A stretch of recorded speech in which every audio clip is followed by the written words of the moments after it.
Bismillahirrahmanirrahim. Assalamualaikum warahmatullahi wabarakatuh. Salam sejahtera untuk kita semua. Om Swastiastu, Namo Buddhaya, dan salam kebajikan. Puji syukur pada Tuhan Yang Maha Esa, kita bisa bertemu pada hari ini dalam rangka menyambut peringatan Hari Bea dan Cukai tahun 2024, di mana Ditjen Bea dan Cukai menyelenggarakan kegiatan UMKM Week yang dilakukan di seluruh satuan kerja Bea Cukai seluruh Indonesia. Kegiatan ini sudah dilakukan sejak tahun 2020 dan terus kami kita perkuat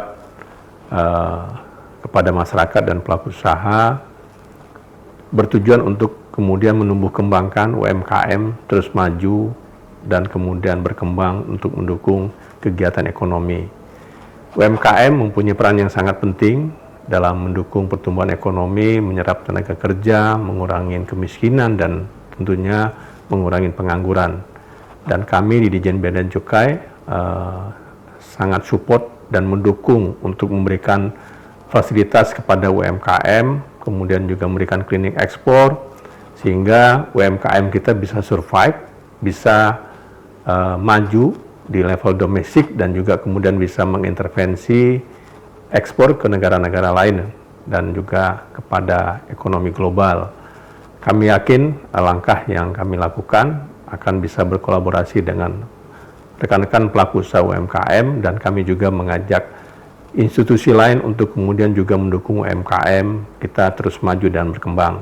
Kami yakin sangat bermanfaat bagi Bapak Ibu sekalian pelaku ekonomi, sangat bermanfaat kepada negara kita untuk terus tumbuh kembangkan ekspor, tumbuh kembangkan pertumbuhan ekonomi kita, dan juga menyerap tenaga kerja yang sangat kita butuhkan pada saat ini. Mudah-mudahan kegiatan ini akan bermanfaat dan mendukung usaha daripada Bapak Ibu sekalian, dan kami di Bea dan Cukai siap selalu mendukung anytime untuk bisa mewujudkan bisnis dan usaha yang semakin maju dari Bapak Ibu pelaku usaha di UMKM. Terima kasih kami sampaikan. Wassalamualaikum warahmatullahi wabarakatuh. Assalamualaikum warahmatullahi wabarakatuh. Pemirsa Hayat TV dimanapun Anda berada, senang sekali saya Maya Ansyah Lestari dapat bertemu dengan Anda. Pemirsa, seperti yang kita ketahui, UMKM merupakan tulang punggung perekonomian Indonesia. Itu pun menjadi tulang punggung di Kabupaten Kota Waringin Timur tentu saja. Seperti apa dukungan Bea Cukai Sampit yang berkomitmen untuk membantu UMKM naik kelas dan menembus pasar global? Hari ini saya sudah kedatangan narasumber. Yang pertama, narasumber saya adalah Bapak Iputu Muda Kumbara. Beliau adalah Kepala Seksi Kepabeanan dan Cukai dan Dukungan Teknis. Kemudian ada Pak Riko Poltak Hutasoid, Kepala Seksi Kepatuhan dan Penyuluhan. Selamat datang, Bapak. Nanti kita akan membahas tentang bagaimana UMKM bisa maju di global ya Pak, itu termasuk ekspor dan sebagainya. Untuk pertamanya, saya akan mungkin menanyakan ke Pak Putu dulu, enaknya panggilnya Pak Putu ya Pak? Pak Putu selaku Kepala Seksi Kepabeanan dan Cukai dan Dukungan Teknis, kita kan sebagai masyarakat biasanya bingung Pak, biasanya tahu ekspor dan impor gitu aja. Dalam talk show kali ini kita ngebahasnya ekspor. Kalau boleh dijelaskan, ekspor itu apa sih Pak? Baik, ekspor itu adalah kegiatan mengeluarkan barang dari daerah pabean, jadi dari wilayah negara kita, kan gitu ya. Secara yuridis, barang yang telah dimuat ke sarana pengangkut untuk dikeluarkan dari daerah pabean dianggap telah diekspor dan dilakukan sebagai barang ekspor. Nah, secara nyata sebenarnya ekspor itu terjadi pada saat barang itu melintasi daerah pabean atau batas negara kita.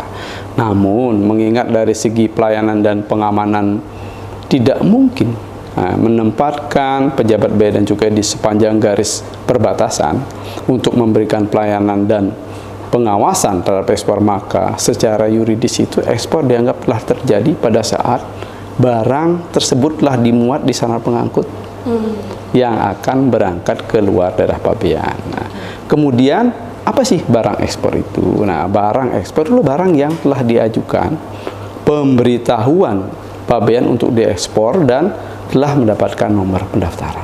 Oh, oke. Jadi itu tadi yang dimaksud ekspor dan barang ekspor. Nah, untuk proses ekspor itu sendiri biasanya tuh lewat apa, Pak? Nah, bisa melalui laut, bisa melalui udara, bahkan melalui darat bisa, daerah perbatasan. Nah, kemudian di kini mungkin kita barang ekspor tadi yang saya jelaskan itu wajib diberitahukan oleh eksportir menggunakan pemberitahuan pabean ekspor atau disingkat dengan PEB. Nah, ya disampaikan paling cepat 7 hari sebelum tanggal perkiraan ekspor. Itu paling cepat? Ya, dan paling lambat sebelum barang masuk kawasan pabean. Nah, sedangkan untuk barang-barang kategori curah dan kendaraan yang CBU dapat disampaikan paling lambat sebelum keberangkatan salah pengangkut. Nah, dalam hal ini kita mungkin menyampaikan ekspor melalui udara ya. Nah, yang pertama metodenya seperti apa sih gitu ya? Bisa menggunakan satu kargo, yaitu barang yang akan dikirimkan dengan muatan yang besar. Kedua, bisa melalui kantor pos atau perusahaan jasa titipan. Nah, ketentuannya berlaku untuk yang kantor pos, berat yang tidak lebih dari 30 kg per pengiriman tidak wajib menggunakan pemberitahuan ekspor barang tadi. Sedangkan berat yang lebih dari 30 kg per pengiriman wajib menggunakan PIB. Nanti pengirimnya sebagai eksportir, di sana adalah PPJK-nya adalah kantor pos gitu ya. Kemudian yang ekspor melalui perusahaan jasa titipan, istilahnya perusahaan jasa titipan itu wajib membuat PIB dengan tidak ada batasan berat. Nah, ketentuannya berlaku sebagai berikut. Satu, bisa dia buat satu PEB untuk beberapa pengirim, nah, sehingga di dalam PEB tersebut PJT-nya sebagai eksportirnya. Nah, wajib dia membuat lampiran siapa saja yang ekspor. Nah, kalau satu PEB untuk satu pengirim, pengirimnya nanti sebagai eksportir dan PJT sebagai PPJK. Yang ketiga ya tadi yang kedua, ini yang ketiga, barang ekspor melalui barang penumpang. Dibawa oleh penumpang. Namun untuk barang-barang tertentu, ada bersejarah barang tertentu wajib menyerahkan pemberitahuan pabean dan pengawasan sebelum diberikan izin. Contohnya apa? Barang yang misalnya perhiasan, emas, perhiasan mutiara, dan perhiasan yang bernilai tinggi. Nah, yang kedua adalah barang yang akan dibawa kembali, dibawa keluar negeri, dibawa pulang tuh. Yang ketiga adalah uang tunai dengan nilai minimal dengan nilai paling sedikit 100 juta rupiah. Itu mata uang asing dengan nilai yang sama dengan 100 juta rupiah. Yang keempat adalah barang ekspor yang menggunakan yang dikenakan biaya keluar. Itu aja.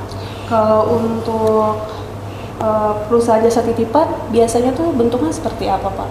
Kayak DHL seperti di luar kantor pos. Iya, gitu ya. Oke, sekarang kita beralih ke Pak Riko Poltakutasawit. Beliau adalah Kepala Seksi Kepatuhan Internal dan Penyuluhan. Ya Pak, tadi kita sudah dijelaskan banyak dan informatif sekali oleh Pak Putu. Nah, sekarang kita lebih spesifik ke pemberdayaan UMKM-nya nih Pak. Nah, kalau menurut Pak Riko, pemberdayaan UMKM itu seperti apa sih Pak di Bea Cukai? Terima kasih atas pertanyaannya. Sebenarnya yang kita mau coba buka di sini pemberdayaannya lebih ke arah potensi yang bisa kita kembangkan dari UMKM, Mbak. Potensi yang bisa kita kembangkan itu berbagai hal. Salah satunya mungkin kita akan meningkatkan kapasitas UMKM-nya. Caranya bagaimana? Kita minimal pertamanya kita harus siapkan dulu beberapa kemungkinan mengembangkannya seperti apa. Salah satunya misalnya ilmunya untuk ekspor seperti yang diajarkan dikasih oleh Pak Putu tadi, mungkin belum semua UMKM tahu. Betul. Untuk kepentingan itu kami dari Kemenkeu sudah menyiapkan e-learning, Mbak. Sudah menyiapkan micro learning ada di fasilitas di Kemenkeu bahwa semua UMKM bisa belajar dari situ. Berarti sekarang tinggal klik lah. Tinggal di website aja dapat, tinggal belajar. Mau cari belajarnya seperti apa? Mau belajar akuntansinya, mau belajar pelaporannya, mau belajar cari pasar, mau belajar apapun ada. Kami sudah siapkan sampai setitik itu. Makanya permudah sekali ya Pak sebenarnya. Sangat terbuka banget, dan itu nggak ada bayar ke apa-apa, nggak ada daftar kemana-mana, hanya klik ikutin aja. Dan itu semua harus satu sumber kan Pak? Iya, karena sumbernya jelas dari Kemenkeu punya. Itu yang kami punya. Itu salah satunya micro learning. Lalu yang terjadi juga di setiap unit kami, kan kami bergabung Bu, satu Kemenkeu itu ada bea cukai, pajak, dan KPPN. Oh, ada 3. Ada 3 Bu, ada 3 unsur di situ, bea cukai, pajak, KPPN. Nah, semua unsur ini bergabung, kita mempunyai fasilitas yang bisa dinikmati oleh semua UMKM, silahkan. Misalnya dari pajak itu ada fasilitas bikin BDS, bikin tax center, dan sebagainya fasilitasnya. Mereka akan memperhitungkan mungkin perpajakan untuk UMKM dibedakan, dikasih keringanan dan sebagainya. Kami dari bea cukai juga ada fasilitas KTIKM dan sebagainya. Memang kebagian di kami lebih skalanya menengah ke atas karena memang kan potensinya potensi pabrikasi Bu. Jadi lebih luas memang, dan itu kami tetap buka juga peluang yang lain karena kami menyadari ada teman-teman UMKM itu belum semua tahu pasar, belum semua tahu cara ekspor. Oke, kami akan open aja. Kami di kantor bea cukai itu ada klinik ekspor Ibu. Jadi di sini juga ada? Ada, di kantor Sampit ada. Silahkan monggo mampir, tanya sebanyak mungkin maunya apa, pingin tahunya bagaimana, mau peraturan yang mana. Memang faktanya yang kami kerjakan sebagai bea cukai kan sebagai penjaga pintu Ibu. Betul. Jadi apapun yang ditanya mengenai peraturan kami akan open, silahkan. Barangnya yang mau diekspor seperti ini, lalu kami akan coba bantu mengarahkan bagaimana mengisi dokumen apa yang dibutuhkan. Memang ada kendala sedikit di Sampit ini kan masih belum terbuka untuk internasional. Nggak apa-apa, itu akan coba kami konsolidasikan seperti Bapak Putut tadi sampaikan, ada cara untuk bisa mengekspor bersama-sama. Itu namanya ekspor konsolidasi, jadi sama-sama untuk berangkat. Nah, itu bisa, jadi tidak harus sendiri harus ngurus semua dari awal sampai terakhir, nggak perlu. Jadi bisa kami arahkan, ya bisa kami arahkan. Ibaratnya tidak ditinggalkan sebegitu aja. Enggak Ibu, silakan. Tetap dibarengin. Ya, kami akan coba kasih solusi yang terbaik seperti apa. Lalu bisa juga untuk dari KPPN. KPPN itu dari salah satu dari unsur dari satu Kemenkeu juga mensupport untuk pembiayaan. Sebenarnya bukan berarti KPPN ngasih uangnya ya, bukan itu. Tapi lebih ke arah merekomendasikan untuk usaha yang begini mungkin cocoknya atau perlunya biayanya berapa atau seperti apa, mungkin mereka bisa kasih solusi. Ada grade-nya gitu. Ada grade-nya yang bisa disupport seperti apa. Nanti mungkin kita akan bisa jelaskan lagi parameter apa yang dipakai, monggo lah kita bisa diskusi lebih lanjut. Itu sih yang kami siapkan proses peningkatan kapasitas UMKM-nya. Kemudian untuk tata kelola dari bea cukai sendiri Pak tentang UMKM? Oke, ya. Jadi gini, tata kelolanya itu kami bisa menetapin pemberdayaan UMKM-nya dalam sisi daftar sasaran bersama. Artinya gini, kami bertiga bergabung, kita diskusi sama-sama, semua data yang kita pegang. Misalnya gini, kami kenal UMKM A. UMKM, binaan bea cukai ada, binaan dari pajak ada, binaan KPPN ada. Masing-masing binaan itu tentu ada plus minusnya gitu kan, artinya produknya bisa maksimal atau enggak, yang diunggulkan yang mana, dan ini mungkin pasarnya dilemparnya atau dikasihnya kemana, itu kan problem lagi gitu loh, karena belum tentu negara itu seasonnya sama yang barang yang dibutuhkan, belum tentu connect dan sebagainya. Nah, kami akan bergabung, kami lihat potensinya, kami akan bikin jadi sasaran bersama Ibu. Jadi bea cukai setuju dengan PTA, yang pajak setuju PTA, yang KPPN setuju PTA. Yuk sama-sama kita gendong, sama-sama kita dorong supaya benar-benar dia bisa ekspor. Berarti ada sinergi dari 3. Kami bersinergi, benar. Intinya di situ. Nah, itu kami lakukan, jadi tata kelola yang kami atur supaya bisa sama-sama gimana. Jangan sampai sendiri-sendiri, karena memang pengaruh Bu. Kita ngirim barang 5 kilo sendiri ngirim, dengan bergabung 20 kilo, itu kan terbagi 3 biayanya, masih lebih mending daripada 5 kilo, biaya kirimannya panjang, lebih mahal lagi. Maintenance segala macam. Ya, itulah yang terjadi. Makanya berbagai cara kita lakukan. Nah, itu salah satunya daftar sasaran bersama, lalu program pembinaannya kami atur bersama. Pelatihannya kami schedulingkan. Ada berapa orang yang bisa ikutan, kapan diatur pelatihannya. Lebih itu terarah dan lebih fokus. Ya, bareng-bareng dipikirkan bersama. Iya, itu kedepannya seperti itu. Lalu juga pelaksanaan sinerginya kita atur, termasuk monitoring dan evaluasi. Kalau sudah berjalan, ada gak yang fail, ada gak yang harus kita gali lagi, kurangnya apa. sorry itu saya untuk seperti itu ada yang bohong juga ketahuan Ibu. Jadi ya jangan mendingan jangan bohong, jujur apa adanya kami akan bantu. Pasti. Karena biasanya kalau bohong tuh lebih karena takut sih Pak. Biasanya karena takut. Dan yang kami tidak akan tinggalkan juga kolaborasi dengan pihak eksternal Ibu, mungkin dengan Pemda, dengan pihak banking dan sebagainya. Artinya bukan kami yang komporin dan sebagainya, bukan ya. Lebih ke arah ini loh yang kami bina, silahkan menilai juga apakah setuju gitu ya. buat yang lain. Karena menurut kami sudah layak. Kalau menurut Bapak Ibu layak, silahkan bantu ya silahkan. Intinya di situ, lebih mengarahkan lah. Betul Pak, karena memang pemerintah daerah juga harus bertanggung jawab begitu Pak dengan UMKM di daerahnya, juga Dia setuju jalur banget. itu. Ya, kami hanya pihak luar yang mensupport. Oke, ke satu lagi ya Pak mungkin. Boleh. Iya. Untuk sinergi pemberdayaan di tahun 2024 ini kira-kira seperti apa Pak untuk UMKM ini?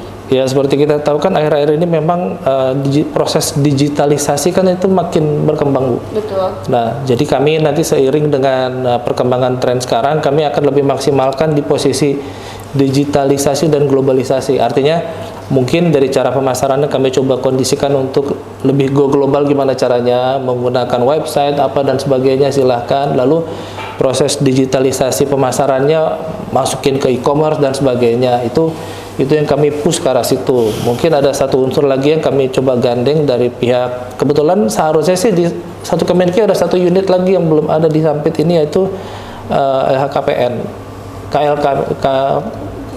pokoknya ada satu bidang yang mengurus lelang Bu. Nah, lelang? Iya. Jadi nanti kami akan coba koordinasi dengan bagian lelang untuk memasarkan produk-produk UMKM. Artinya kami akan gandeng semua, kami akan gendong untuk bisa dipasarkan rame-rame. Jadi sebenarnya lelang itu seperti mencari marketnya. Mencari marketnya, setuju. Intinya ke situ. Jadi kami ada beberapa support yang memang kami harus maksimalkan, kami akan lakukan tahun ini. Itulah tema di 2024 ini. 2024, semoga itu bisa berjalan ya Pak. Karena ini sudah di setengah tahun kita support sama-sama. Kita akan kembali lagi setelah jeda berikut. Terima kasih.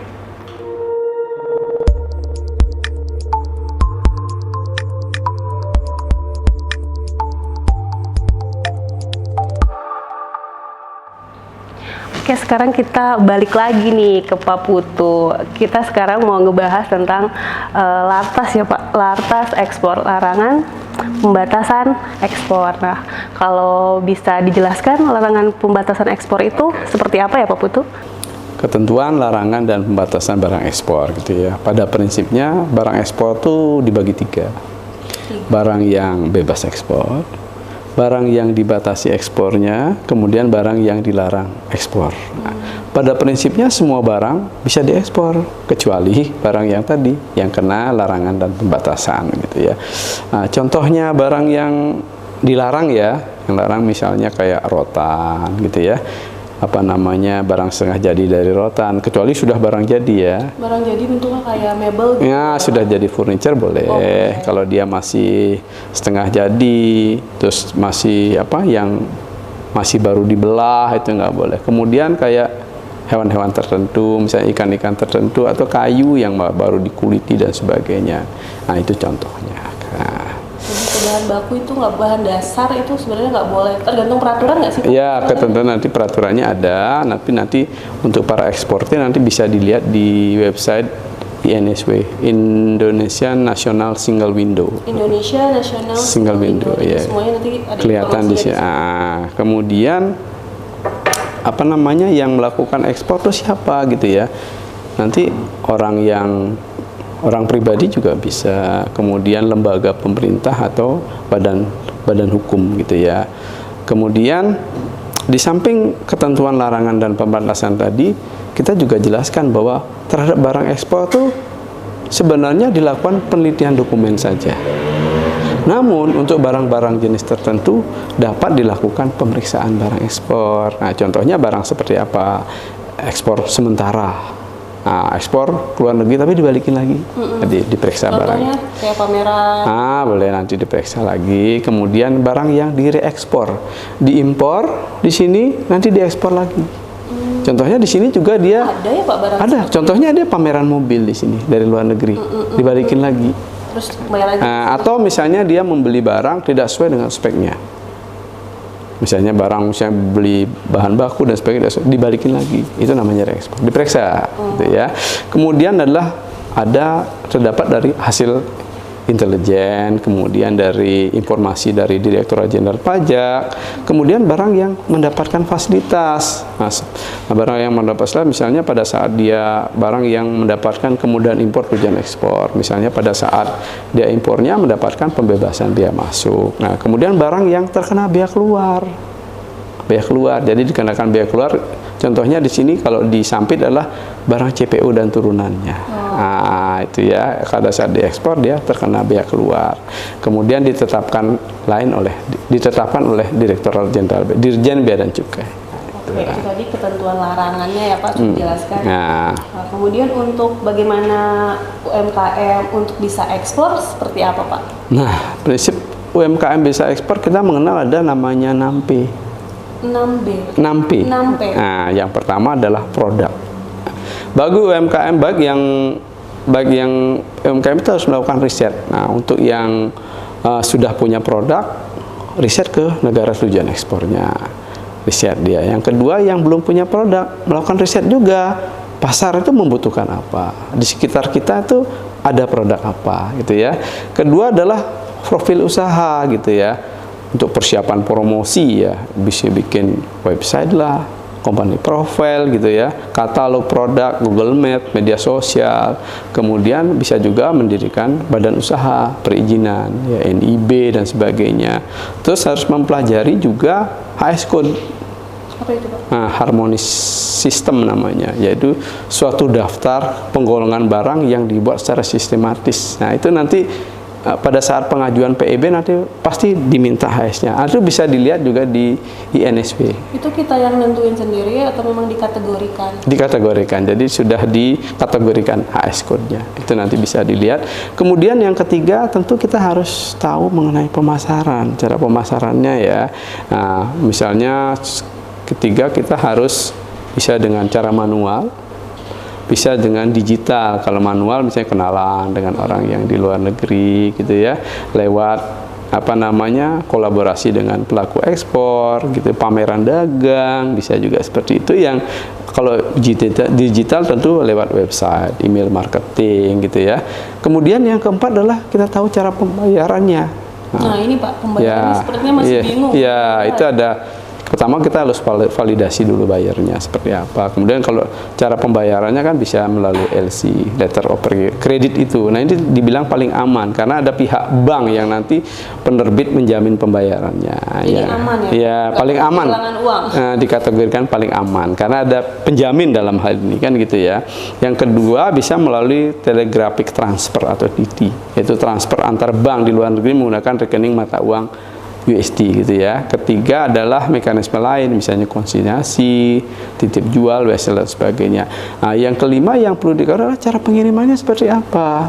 Itu harus tahu juga. Yang skala besar misalnya menggunakan forwarder seperti itu. Yang skala kecil seperti yang tadi saya bilang mungkin lewat DHL dan sebagainya gitu ya. Terus tata cara pemberitahuan ekspornya seperti apa. Yang keenam tentunya kita harus tahu kita mempunyai program berkelanjutan, yaitu yang memastikan 3K, kapasitas, kualitas, dan kontinuitas. Terus membuka pasar baru. Nah, yang ketiga adalah menjadi inspirasi bagi pelaku usaha demi ketahanan bangsa dan negara. Dan yang tentu yang ketujuh nih ya, di luar 6P tadi itu adalah konsultasikan bisa konsultasi ke klinik ekspor di kantor Bea dan Cukai terdekat. Di Sampit ada juga pasti. Ada juga. Dan ready tiap hari. Ready tiap hari, jadi istilahnya kita 5 hari kerja ya. Ya, bisa mungkin lewat website. Ada semua nih Pak, media ada sosial semua ya. Cukai. Ada, bisa termasuk ditampilkan. Instagram. Iya, nggih, ada. Keren, berarti semua media sosial sudah ada. Jadi para masyarakat melalui UMKM-nya bisa tinggal klik aja, ketik ya Pak, informasi apa yang pengen di-share bisa semua di website yang disampaikan. Dan kalau memang tidak bisa melewati itu, masih ada klinik Expo Bea Cukai yang bisa didatangin langsung. Untuk lebih jelasnya tentu datang, jadi lebih konsultasi lebih mantep kayaknya kan gitu ya. Siap, itu informasi yang berguna bagi UMKM. Siapa tahu nanti setelah menonton ini langsung on the way gitu kan Bea Ya, Cukai. kami siap melayani ya. Siap. Kita langsung lanjut ke Pak Riko. Ya. Seperti yang sudah Bapak bahas tadi kan ada beberapa tentang UMKM yang Binaan Bu ya. binaan. Iya. Kemudian untuk skala prioritas binaan ini seperti apa sih Pak? Ya, jadi sebenarnya kalau fokus dari binaan ini kan kita lebih ke arah mendorong ya, intinya kan itu, mendorong UMKM-nya biar bisa maju.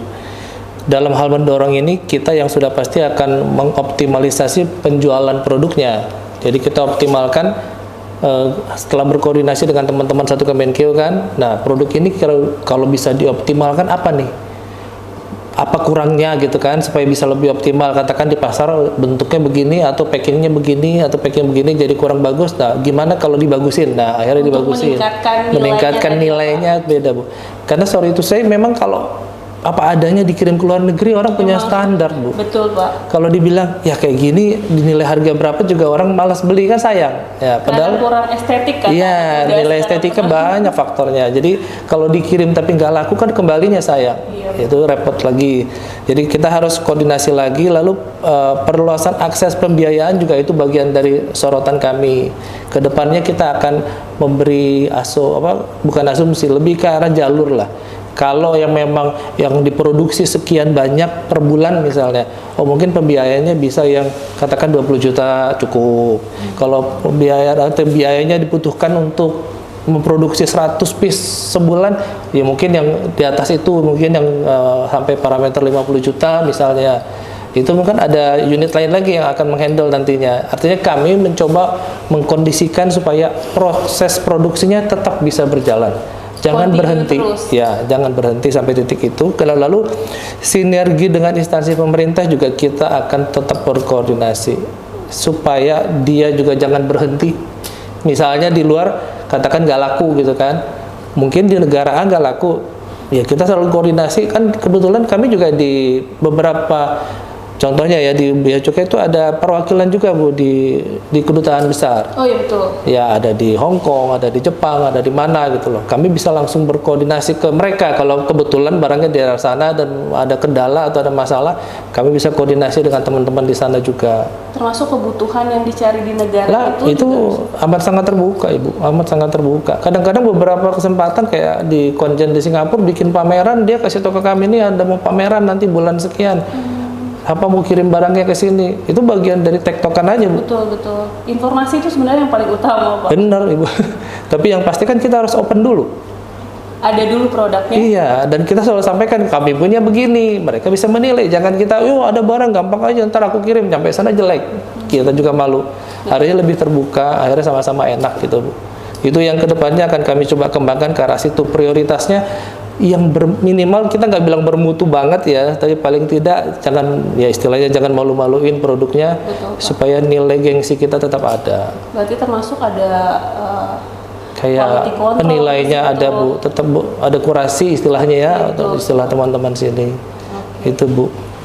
Untuk UMKM binaan Bea Cukai. Nah, itu. Jadi klasifikasinya gini Bu, binaan itu lebih ke arah ini Yang sudah ada? Iya, yang parameter kami terbagi dalam 3 Bu. Ada rintisan. Rintisan itu memang baru mulai, jadi berkembangnya masih pelan lah. Itu yang baru rintisan. Lalu ada yang mandiri. Mandiri berarti sudah bisa self fund. Dia sudah punya barangnya, sudah punya pasarnya, dan dia bisa maintain sedikit-sedikit. Dan kalaupun dia ada pinjaman, tapi dia bisa maintain, jalan terus. Mungkin sudah beberapa tahun jalan gitu ya, sudah bisa struggle. Tapi level berikutnya adalah yang siap ekspor Bu. Jadi maintain lokal dia sudah dapat, pasar lokal dia sudah punya nilai jual, baru dia prepare untuk siap ekspor. Sudah stabil. Iya, sudah stabil, kami akan support untuk siap ekspor. Level dari situ, jujur, kami akan ada klasifikasi baru yaitu mengclustering Bu, scoring clustering. ada Jadi nilainya juga ya? ada dinilai lagi, artinya memang kayak tadi lah rintisan dia punya kualitas barangnya segini, kita jujur dia pernah minjem berapa nih untuk barang dia, kan kita tahu Bu pinjaman dia karena ada di KPPN yang pernah ngasih pinjaman misalnya. Lalu nilai dia pinjam 20 juta tapi value-nya segini. Kalau dikasih 50 jutaan gimana? Bisa nggak value-nya naik? Misalnya begitu kan. Nah, artinya kami udah bikin scoringnya nih. Dengan dia dapat 10 juta jadi berkembang terus, kasihlah 20 juta. Misalnya, akhirnya kan jadi KPPN mensupport. Coba minta dari penganggar atau pemberi dananya bisa nggak yang 20 jutaan gitu loh. Artinya kami nggak lepas dari situ, Bu. Kami monitoring terus perkembangannya supaya supaya dia terus maju gitu loh. Tapi memang ya nggak berhenti. Memang sih potensi dari kami kan Bea Cukai lebih ke arah yang ekspornya. Tapi kami berharap ya memang ya kalaupun dari kecil kalau dibina kan bisa siap juga untuk ekspor, Bu. Iya, intinya sih di situ. Didampingi terus sih. Iya, kalau istilahnya besi kan itu diasah terus, Bu. diasah terus supaya makin tajam. Betul. Ya, itu dari kami sih, Bu. Kami coba untuk ke arah situ. Untuk setelah yang Bapak sampaikan tadi, berarti mungkin ada dari UMKM binaan itu nanti bisa ditampilkan ya Pak? Oh iya benar, Bu. Ditampilkan dalam bentuk ada pameran, ada. Itu di skala apa Pak? Internasional atau nasional? Kalau kami di satu Kemenq memang sudah punya kewajiban minimal 1 tahun sekali ada event, Bu. Di kami ya, artinya di Kemenq itu ada di Bea Cukai, ada di KPPN, ada di pajak, minimal setahun sekali harus ada event. Tinggal bentuknya yang mau seperti apa kembalikan ke Satker, ke satuan kerja masing-masing, itu tinggal ke mereka. Tapi kami juga tidak lepas kayak tadi ada koordinasi dengan teman-teman yang di Konjen, teman-teman yang di luar seperti apa, mereka saling info. Pernah kemarin sampai ada teman-teman dari Gresik, kalau dapat info ya, teman-teman dari Gresik itu sampai ada pameran di Hong Kong, Bu. Ikutan pameran di Hong Kong karena dan dari kurasi dari Hong Kong datang ke Indonesia, ke Gresik, ngecek barangnya kayak apa.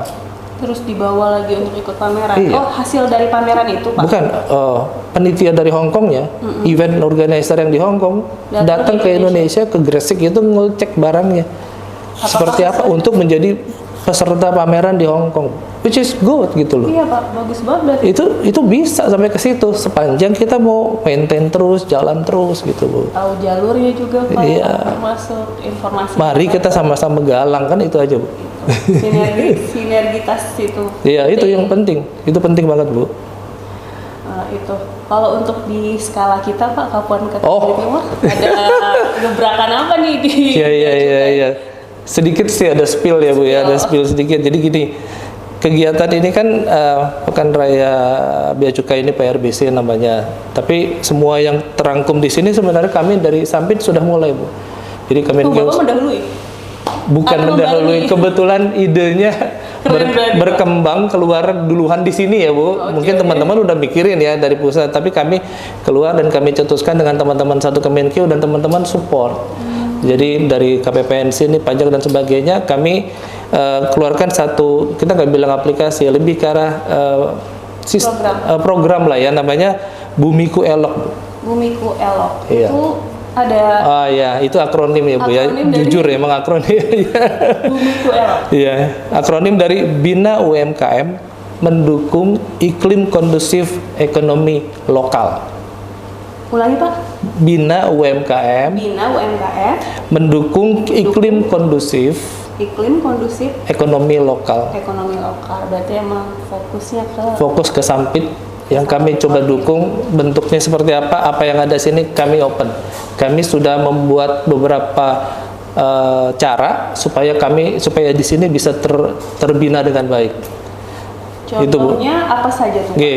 Jadi yang kami coba lakukan di sini, kami sudah coba berkoordinasi selain dari yang sudah ada, kan tadi ada pelatihan dari Kemenq dan sebagainya, itu sebagai dasar modal teman-teman UMKM untuk bergerak, silahkan. Dari situ kita akan lakukan pelatihan-pelatihan juga, on the spot latihan, datanglah ke klinik ekspor kami akan latihan di situ, kami akan bikin schedule dan sebagainya. Mungkin teman-teman pajak juga menyiapkan waktu kapan. Kalau memang bisa berkumpul satu kelas berapa orang, monggo, kita akan lakukan training dan sebagainya. Setelah itu kalau semua sama-sama sudah siap, ke depannya semoga kami akan siapkan ada kayak rumah pajang, rumah pamer. Ada rumah pamer. Intinya di situ sampai terakhir, semoga dengan sering berkumpul makin menambah motivasi untuk ekspor. Amin. Semoga itu tadi informasinya bisa didapat cepat ya Pak. Apalagi untuk program Bumiku Elok ini kayaknya menarik sekali untuk diambil gitu. Mungkin kita akan lihat lagi setelah jeda berikut.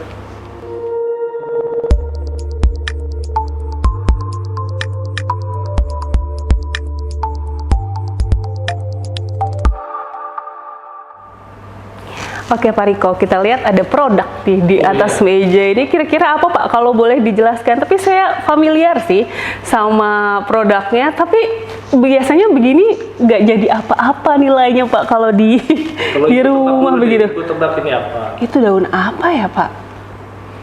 Kalau ini saya pasti tahu lah ya, daun pisang. Ini daun apa Pak? Ini disebut namanya, istilah orang sini bilang daun ketapang, Bu.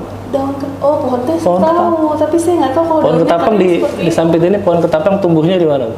Di pinggir jalan. pinggir jalan banyak banget. Ditanamnya di pinggir jalan raya yang tiap hari jatuh dan hanya disapu kan. Betul. Ini di luar negeri dijadikan penjernih air. Harganya mahal.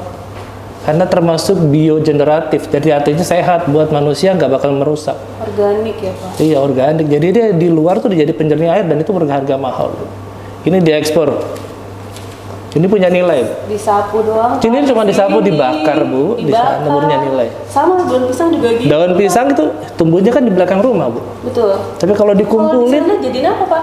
Kalau di boleh sana jadi kurang kopi sih, Bu, sebenarnya, tapi fungsinya harganya mahal, Bu. tahu. Itu Artinya sih, Pak. semua punya nilai, Bu, di luar. Ini tulang sotong, Bu. Kalian yang kita makan sotongnya aja kan, dagingnya betul. ini dibuang-buang semua. Kalau dikumpulin, Bu, di sana nyari dolar harganya. Karena di sana nggak ada kali ya Pak. Ini, Bu, purun, Bu. Dikumpulin, dirapiin, dibikin jadi buku. Padahal di sini dijual produk harganya berapa, Bu? Berarti apa? Kreativitas yang dibutuhkan, niat untuk berubah aja gitu loh. Informasi tadi nomor 1 Pak. Iya. Terinformasi dengan baik, terus marketnya ada, Iya. terus teman-teman UMKM juga diberikan informasi melalui seminar untuk Ya, menambah termotivasi produk. akhirnya kan, mau lebih baik, mau cari padahal kadang-kadang kita nggak sadar di belakang rumah sudah ada bisa di bawah, Bu. Nggak bernilai. Iya. Oke. Jadi mungkin nanti teman-teman di rumah bisa lebih aware lagi nih ada apa ya Pak di sekeliling kita. Siapa Benar, tahu ada benar. yang bernilai yang tadinya kita pikir itu sampah. Jadi lebih bernilai ternyata kalau kita tahu tempatnya. Iya, benar. Informasi itu tadi bisa didapat ya Pak di kantor Bea Website. Cukai Ya, terbuka silakan. 5 hari kerja. Teman-teman UMKM dan masyarakat lainnya yang mungkin ingin memulai berbisnis kecil-kecilan oleh UMKM, Bea Cukai siap bantu. Mungkin dari Pak Putu terakhir ada closing statement. Oke, buat teman-teman UMKM dapat saya sampaikan bahwa ekspor itu mudah. Yang kedua, pelayanan kami di Bea Cukai adalah tidak dipungut biaya. Terima kasih. Ya, Pak. Gratis ya Pak? Gratis, Bu. Gratis. Jadi itu tadi intinya gratis. Jadi jangan takut ke Bea Cukai, jangan takut ada apa karena sudah dijamin nih sama Pak Putu, sama Pak Riko. Kalau di kantor Bea Cukai semua informasi sudah jelas disampaikan. Ada bidang yang membidangi ya Pak. Informasi apapun yang dibutuhkan akan segera diberikan apabila datang langsung. Ataupun kalau memang tidak bisa berkesempatan datang langsung, bisa tinggal klik aja melalui handphonenya. Itu website ada, Instagram ada, Facebook ada, media sosial lainnya ada, jadi gampang sekali untuk bisa menemukan informasi. Terima kasih kepada Pak Putu, Pak Riko sudah berkenan hadir di studio Hayat TV. Kemungkinan kita nanti semoga kita bisa bertemu lagi Pak di talk show selanjutnya. Semoga nanti ada pertanyaan lanjutan dari masyarakat yang ingin menggali lagi seperti apa sih, mungkin lebih teknisnya, ada seminar atau apa dan lain-lain. Itu saja. Wassalamualaikum warahmatullahi wabarakatuh. Selamat melakukan aktivitas Anda. Terima kasih.